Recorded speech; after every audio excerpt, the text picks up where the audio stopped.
Mirëmbrëma dhe mirë se erdhët në këtë agora. Realiteti ka treguar që kauzat e qëndësishme të identitetit kombëtar, më së shumti dhe më së miri din t'i mbrojnë të rinjt. Pak ditë më përpara, në krye të studentëve shqiptar në protestin e tyre këtu në Maqedoninë e Veriut, pam një djalë të artikuluar dhe për hir zvërtetës përfaqësues dinjitos të brezit të tij dhe shpresdhënës për atë brez që do të ndërtojmë me shpresë një shoqëri më të mirë edhe më të drejtë. Faleminderit që je në studio me mua, Mevlan Ademi. Faleminderit juve për ftesën, zotënia Gici. Një student i juridikut, të pam shumë të zëshëm, shumë të artikuluar, me një qëndrim që identifikohet jo shpesh tek brezi jot sot për hir zvërtetës. Cilët janë ato elemente që të kanë bërë në këto 2 vite angazhim me studentët, që të kanë frymëzuar apo që ti ke ndjerë si një lloj obligimi ndaj të ardhmes tënde, po edhe ndaj të ardhmes së brezit tënd, le të themi? Po shi, jo që vetëm unë jam i artikulum, po ka edhe shumë kolegë të mi të tjerë që janë shumë të mirë, po tash ndoshta më ka ra fati të dalë e të shihen pak më shumë. Sa përket këtyre ne i themi shpesh amanet prej paraardhësve edhe obligim për pasardhësit, që çdo herë të jemi në këmbë dhe të bashkohemi për kauza të ndryshme që lidhen drejt për drejt me identitetin tonë.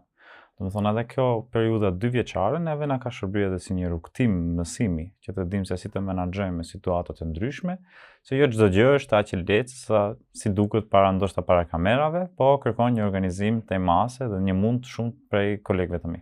Me që jemi këtu tek amaneti brezave, më thuaj një histori apo ndonjë individ, qoftë nga historia jonë kombëtare, po ndoshta edhe nga ndonjë histori personale, që të ka frymëzuar për të qenë ky që je, edhe kaq i angazhuar në kauza publike. Po unë do kisha filluar ndoshta me njeriu më të afërt që kam, që është prindi im, baba im. Unë për vete jam i lindur edhe jam rritur në Gjermani deri në klasën e 3, edhe aty babi e bëri një vendim që tha, kur na shihte që ne po mësojmë në gjuhën gjermane atje, dhe normalisht kur je në mërgim, të nis flet edhe më shpesh në shtëpi gjermanisht, më shumë se sa shqip, po babi çdo herë na rikujtojte që du të flasim në shqip. Prej te pragu i derës na thotë çdo herë flisni shqip. Dhe kur e pa që nisi kjo shumë të bëhet një evidencë e madhe në gjuhën gjermane, sa do ju ktheni të toftë që të mësoni shqip, se për këta ditë ne kemi luftuar që fëmijët tanë të rritën dhe të shkollohen në gjuhën shqipe, edhe unë të ju dërgoj vetë me dorët e mia në shkolla gjermane, nuk e bëj dot. Nuk jam mbajtë dot ai karakteri apo edhe vetë identiteti vet. Edhe kështu që na pru edhe unë çdo herë kam marrë këtë si shembull që ai në atë momente ka sakrifikuar atë kohën e vet me familje. Dhe edhe na pru këtu ku unë jam shumë falendërues kundrejt kësaj. Ai është krenar? Po, sigurisht që po. Ta artikulon, ta thot se baballarët sigur e kanë pak problem ti artikulojnë krenarit duke dashur t'i ruajnë fëmijët nga mendjemadhësia. Po, çdo herë na thot për vete këtë e ka, po gjithsesi unë çdo herë jam falendërues dhe kuptoj këtë pjesën, se ata janë rritur në një periudhë tjetër, një periudhë varfërie ku nuk kanë patur skamje të persekutum në regjime të ndryshme që janë ndryshuar shpeshherë, edhe kuptohet dot ajo që s'kan patur ndoshta në atë kohë atë brendësim familjare, dashurinë familjare. Po ai shpeshherë shpreh edhe në ato format e veta ndoshta pak të ashpra që duken, po kohëve të fundit kanë ndryshuar edhe ai, ka që ka nisur të shprehet me lehtë. Si ishte përballja me realitetin kur erdhe në Tetov? Po, në vazhdimisht si mërgjimtarë të tjerë, kemi ardhur këtu gjatë verës dhe gjatë pushimeve verore dhe dimrore dhe... Po kjo është pjesa e qefit, kur themi, vjen, viziton të afërmi, domethënë kur vjen kështu, sheh vetëm pjesën e mirë, pastaj kur vjen për të jetuar, përballesh me shkollën, përballesh me institucionet, fillon të rritesh me sistemin. Këtë lloj përballje do doja ta dija, si e përjeton. Po, do i kisha thënë që është kështu si një shkallë. Një hyp 2 shkallë, ndonjëherë zbret 3 shkallë. Ka momente shumë të bukura, që kur erdha këtu edhe sot që i kaloj, po ka edhe momente ku ballafaqohesh me realitetin Edhe do një të shtin ai mendimi që ta e thun shpesh në këtu, veçanërisht me miqt kur bisedojmë, a di zbëhet ky vend. A unë tentoj sa të jem optimist dhe të ndryshoj këtë mindset, se edhe ky vend bëhet, se s'ka diçka më shumë apo më pak vendet evropiane. Edhe ne jemi atje, menaxhojmë, se të mos e menaxhojmë edhe këtu vendin tonë. Në këto 2 vite i angazhuar pikërisht me kauzën e studentëve, për cilën besoj që do ta vazhdoni. Ju do keni dhe një protest tjetër në mos gaboj? Po realisht, tani jemi në përgatitje të protestës tjetër, datën ende se kemi nxjerr, po e kemi caktu datën, së shpejti me kolegët tanë të grupit organizativ do e nxjerrim dhe normalisht do njoftojmë njerëz dhe presim përsëri përkrahjen e tyre.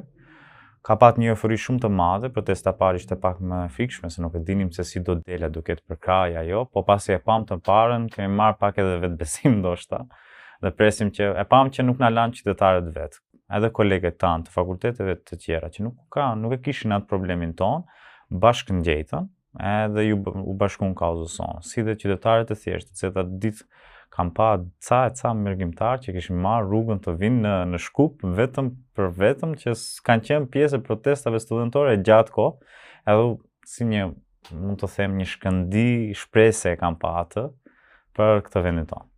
Do më thuash diçka, po e dua shumë të vërtet, sepse zakonisht kur angazhohesh në kauza të forta, siç është gjuha shqipe në Maqedoninë e Veriut, një kauzë që ka çuar në përplasje të forta politikan, qarqe të ndryshme mediatike, publike etj. Kur angazhohesh në kauza të tilla, të gjithë reflektorët drejtohen drejt josh. Ka pas një moment që mbase ke hezituar, mbase ke patur frikë nga reagimet e atyre që nuk do t'ju pëlqente fakti që studentët shqiptar po dalin në protest. E mendove në ndonjë moment që të thuash, ore, ç'doa unë të dal? Jo asesi. Realisht, ka shumë individ që kanë sakrifikuar për këtë vend, për këta kauza, që janë gjuha jonë, flamuri jonë, identiteti jonë, shumë më shumë se sa na. Ne kemi organizuar një protest kur ka njerëz që kanë bajt burgje, kanë qenë të përsekutuar, është dashur të ikin në migrim, e janë vrarë, kemi dëshmor.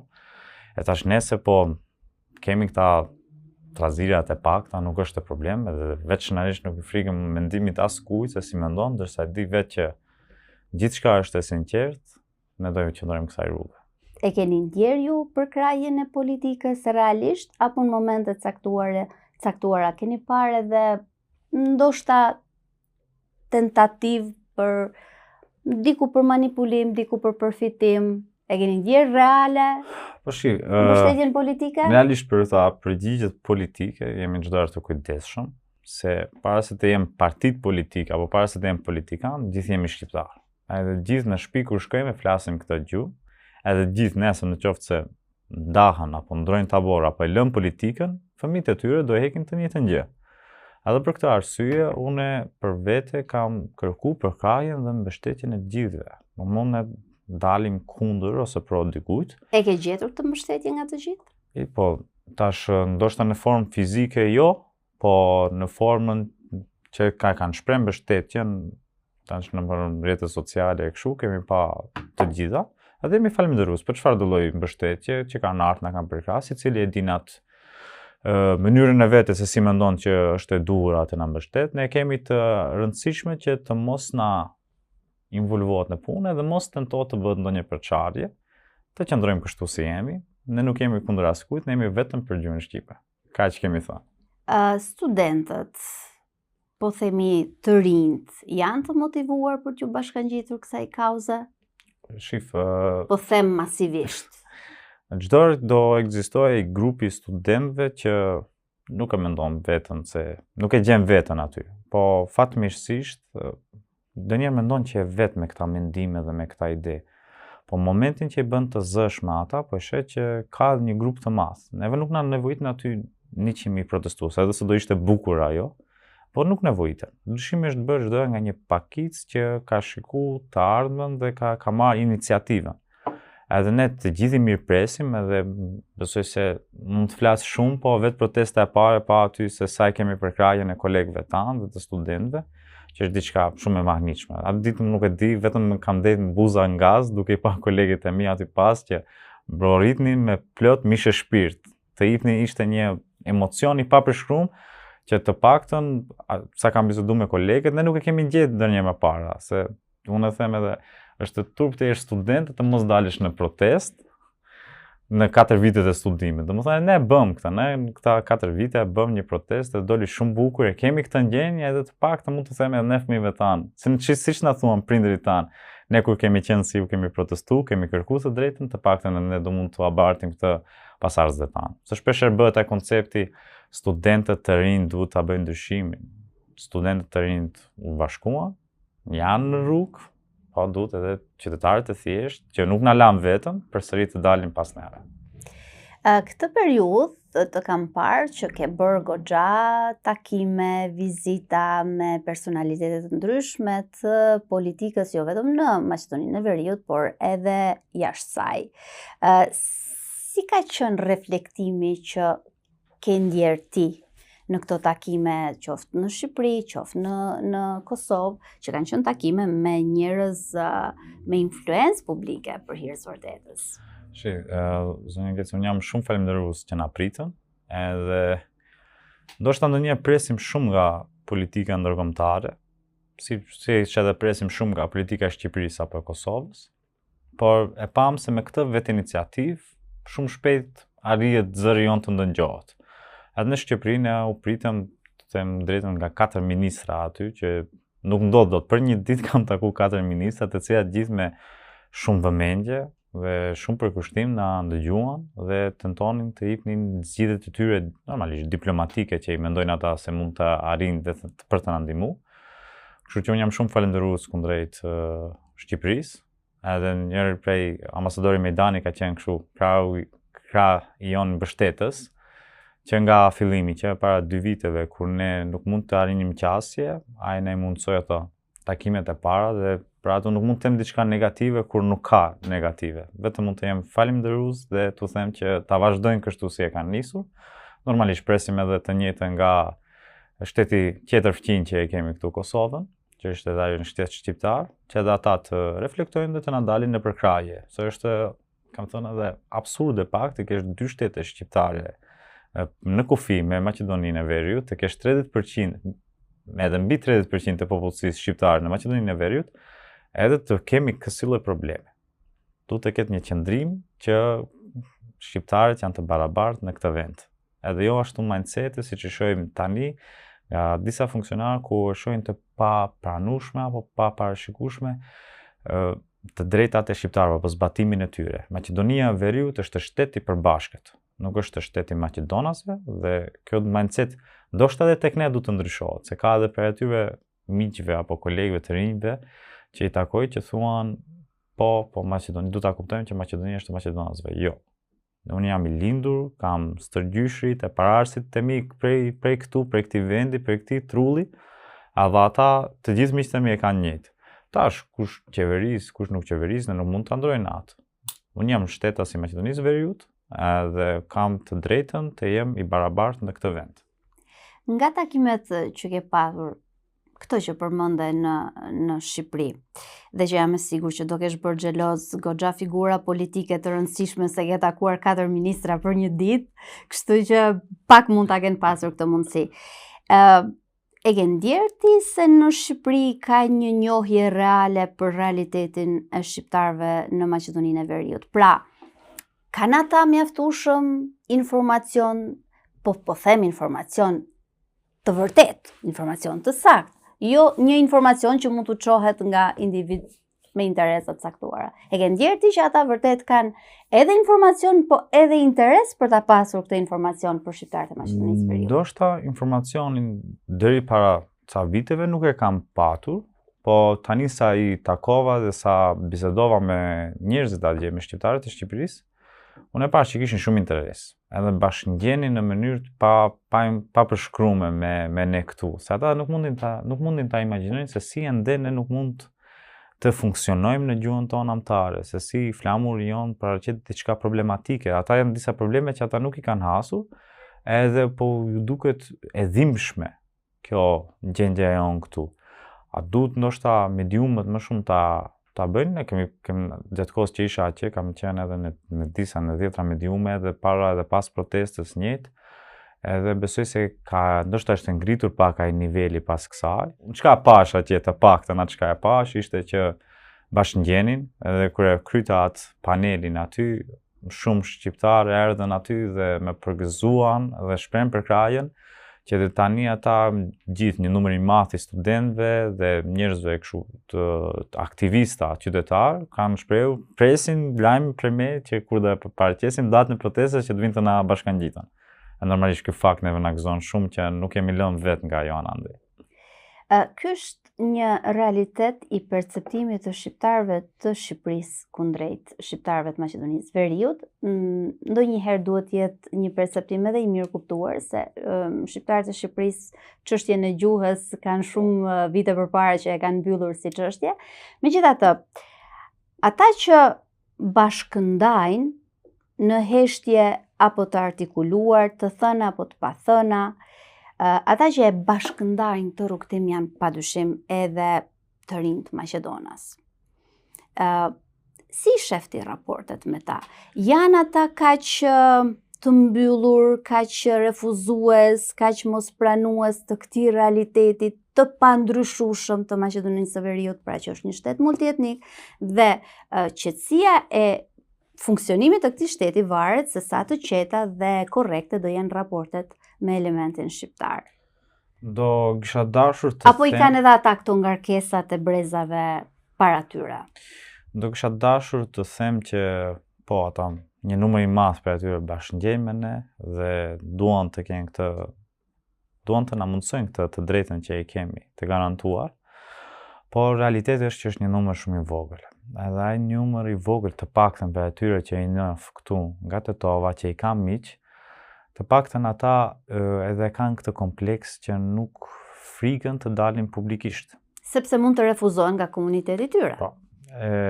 Për fiksa ajo është që në momentin që ata të dalin në mbrojtje të një të drejtë shqiptare, apo një zbatimi të së drejtës shqiptare, se më të drejtën e kemi të fituar, ata do përsekuton apo do simbolizon si miq tanë, që është diçka e padrejtë, që komuniteti duhet të punojë edhe Maqedonasi duhet të punojnë të heket ky mindset. Por nuk mund të pritet ajo kur vetë politika e shfrytëzon në çdo fushat nacionalizmin në formë temase. Ne simbolizojmë, shqiptarët simbolizojnë si fajtorët e secilit problem këtu në Maqedoni. Çka kërkojmë ne është e tepër, bile pash një shkrim nga një profesori juridikut, më duket se ishte në Justinian, që kishte shkruar shqiptarët edhe feministët kur nuk u bën rahat. Domethënë ashtu na perceptojnë ata neve, sikur se jemi të kërkuar shumë të drejta. Domethënë dhe nuk e kanë arritur në atë kuptimin, në atë mindset, nuk na devion neve shteti apo nuk na e marrin shtetin se shqiptarët do jenë të barabartë me neve. Ne kemi shumë vende tjera që funksionojnë me 2 apo 3 gjuhë, me shumë komunitete. Nuk jemi vendi vetëm ne që kemi 2 popull shtet formues, edhe ca popull pakica. Një shtet, një Maqedoni e fortë do ju konvenojtë edhe atyre. Po tash zgjedhja e atyre është kjo fatkeqësisht. Kështu fitohen më lehtë votat. Në një realitet kur kombet kanë mësuar të bashkëjetojnë në paqe me njëri tjetrin pa asnjë lloj lidhje gjeografike me njëri tjetrin, në një realitet kur njerëzimi pretendon avancime të jashtëzakonshme, çfarë mendon ti se i influencon kaq fort bashkëmoshatarët tu Maqedonas? Familja, rrethi, politika, një mendësi sociale e trashëguar për të qenë kaq mendje mbyllur për të pranuar një realitet i cili kur nuk është pranuar ka shkaktuar probleme jo të vogla. Pra, ka çuar në probleme shumë më të mëdha. Çfarë mendon ti se të paktën të rinjt nuk kanë arritur të dalin nga kjo lëvozhk, nacionalizmi ekstrem nganjëherë. Fajtori i madh i kësaj është njëherë politika që po i shfrytëzon këta të rinj të Maqedonas në këtë instancë. Pastaj fajtor tjetër është mos përngjekja e nacionalizmit të tepruar në për rrjetet sociale. Domethënë ka shumë faqe nacionalistike që dalin me mbishkrime të ndryshme, si për shembull shqiptari i mirë, shqiptari i vdekur, edhe askush aty nuk sankcionohet. Si mundet në për stadiume të mos identifikohet se kush brorit shqiptari i mirë, shqiptari i vdekur. Jo në vetëm në stadiume futbolli, edhe në stadiume të mbyllura ku janë njerëzit më të cekur, nuk gjendet dot kush e ka thënë. Si mundet që mos gjendet dot ata që shkruajnë këta mbishkrime në për stacionet e busave, me qenë në Shkup dhe qytetin Maqedon. Unë nuk kam parë edhe në Tëtov, që është një prej qyteteve me të mbushura me shqiptar, simbol i krenarisë son. Nuk kam pas një mbishkrim për të ngjashëm për maqedonasit. Domethënë unë e shoh këtë që jemi ndoshta si popull jemi më të butë, më bashkëpunues për të arritur një qëllim të përbashkët. Edhe kam shumë shok që edhe ata janë patriota të mëdhenj, por e ndal veten në disa aspekte që thotë që jemi të gatshëm edhe të bëjmë atë bashkëtesën, por si të kuptohemi. Din të bëjnë diferencën mes nacionalizmit dhe patriotizmit, që është një diferencë. Historia na ka mësuar çdo herë kur njëra palë kërkon një të drejtë, që është përsekutuar. Ne këtu shqiptarët e Maqedonisë, tash është Maqedonia e Veriut, deri para 30 vite ishte Federata Jugoslave, para asaj mbretëria serbokrate slovene. Ne kemi qenë gjithmonë të përsekutuar këtu. Nuk kemi patur të drejtat, kemi luftuar gjithmonë për të drejtat, fejen, gjuhën, kombin, shkollimin, arsimimin, funksionimin, të gjithë këta të rritemi. Edhe nuk mund të pritet prej neve që ne jemi fajtori. Ne kemi qenë, jo se dua ta them, po ashtu është, ne kemi qenë viktima në gjithë të raste. Ne nuk kemi përsekutuar askë. Ne nuk ja kemi ndalu gjuhën dikujt, ne nuk ja kemi ndalu kombin ose flamurin dikujt. Shqipëria ka qenë vendi i parë që ka njohjen e Maqedonisë Veriut. Pavarësinë e Maqedonisë. Domethënë në këtë aspekt ne kemi qenë shumë para me atë mindsetin ton, me atë qëndrimin ton pro-evropian. Edhe unë shpesh e kam thënë këtë, ne kemi qëndrim perëndimor. Ne kërkojmë një të drejtë, dikush neve na mohon atë të drejtë. Edhe pse është në kushtetutë me ligje rregulluar, ata thonë që është më e rëndësishme të shkojë ashtu, të zgjedhim kufizimin para një funksionimi të barabartë të dy gjuhëve. A duhet cënoj gjuha shqipe, gjuha maqedone? Jo, asesi. Ne e pash një shkrim në rrjetet sociale që thuashte populli që e flet më shumë gjuhën maqedone pas maqedonasve janë shqiptarët e Maqedonisë Veriut. Domethënë ke shumë të rinj që e flasin gjuhën maqedone. Nga ana tjetër, sa të rinj Maqedonas po e flasin gjuhën shqipe. Është një disbalancë i madh. Ne jemi domethënë të gatshëm të mësojmë një gjuhë të huaj për të bashkëtuar. Po e njëjta pritet që të ndodhë të ketë një mirë kuptim ndër qytetar edhe prej palëve tjera.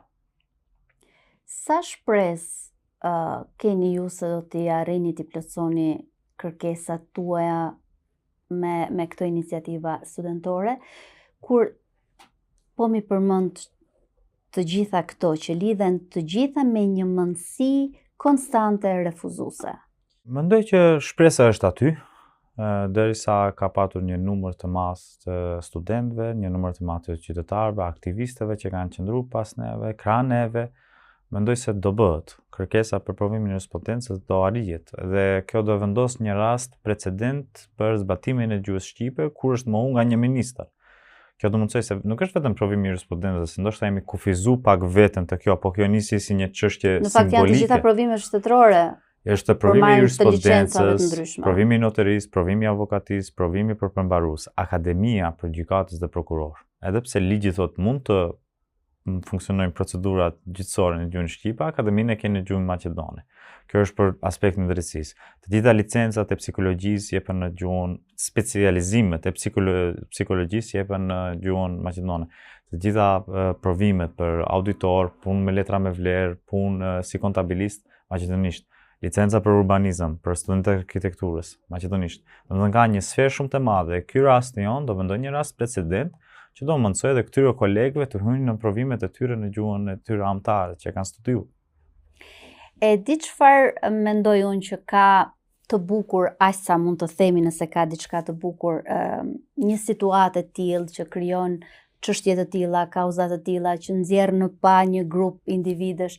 Gjëja më e mirë e saj, në gjykimin tim, është se janë një mundësi për t'i nxjerr në pa ca figura, kjo jo për të bërë një kompliment ty, por të gjithë bashkëmoshatarëve të tu që kanë kurajon që të jenë djemë dhe vajza, të cilët nuk përkufizohen duke ndetur vetëm në telefon apo duke u angazhuar me trendet e kohës, por din të dalin për zot kauzave të qëndësishme të identitetit të një kombi. Nëse do të rikthehem tek individi që kam përballë.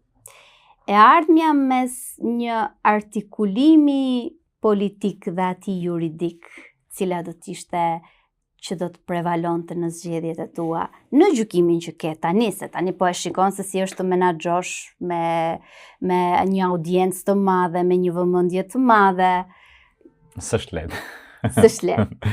Por ideja ime është që këtu në vendin tonë, të rinjtë dhe të reja të mund të zgjohen në mëngjes, njëjtë si të rinjtë në shtetet perëndimore, pa strese. Të mund të kemi kohë, të merremi me art, me sport, me arsim, të mos mbytemi dhe zhytemi në këta rrugtime që jemi zhytur këta vitet e fundit dhe të bëjmë një jetë të ngjashme këtu në vendin tonë si ata në vendet perëndimore. Se është shumë lehtë e arritshme për mendimin tim. Dhe kjo është ambicia ime kryesore. Të jemi të njëjtë, të jemi rahat, të jemi profesionistë, të respektuar dhe çfarë do lloj pune që bëjmë, të bëjmë në mënyrë të dinjitetshme. Ndoshta ti nuk e ke menduar politikën, po jam e sigurt që jo pak partive politike do t'ju leverdiste të kishin një djalë të artikuluar si ti. Me që i përmende të rinjt, më thuaj në fund të kësaj interviste një mesazh, po që mos jetë nga këto mesazhet klishe, një mesazh për mendsinë e brezit tënd, se si ata duhet ta ndërtojnë të sotmen, se si duhet i investojnë të sotmes për të ndërtuar të ardhmen. Pikërisht njëherë do kisha thënë që normalisht në bazë të situatës ta sfidojmë veten, të dalim nga zona e komfortit, se edhe unë nuk kam qenë bash tipi që është marrë me protesta ose me kësi lloj iniciativa, por mendoj që duhet të dalim nga ajo zona e komfortit, të sfidojmë veten dhe të bëjmë më të mirën, të bashkëngjejmë me qytetarët tanë. Çdo problem që e ka komshiu është edhe problemi im. Vetëm kështu ne mund të ndërtohemi si shoqëri dhe si familje, si qelizë e këtij vendi. Se të kemi një shoqëri të shëndosh, normalisht që edhe ne të jemi. Edhe bartës i kësaj janë të rinjt. Të rinjtë të rejat, sot nuk mund të them që kanë diçka negative, se të rinjtë të paktën miqtë, ata që i kam taku këta gjatë këtij rrugtimit të fundit janë njerëz ekselent, edhe po e shoh që edhe kur takoj njerëz nga jashtë apo student nga perëndimi, jemi tej masë më të mirë. Kështu në asnjë moment të mos mendojnë që janë inferior, nuk mundin apo nuk din. Edhe askush nuk duhet atë mendim t'u ashtu atyre në kokë dhe shpresoj që të punojnë çdo herë dhe të mund ta ndërtojmë një të ardhme për fëmijët tanë këtu. Unë ty të uroj shumë suksese, ndërsa përgjithsisht shoqërisë së këtij vendi i uroj sa më shumë djemë e vajza që kanë këtë mendësi, këtë mendje të hapur dhe këtë dëshirë për të ndërtuar një shoqëri më të mirë, një të ardhme më të mirë. Faleminderit shumë. Ne ndërkohë do të vazhdojmë pas pak me mysafirën e radhës.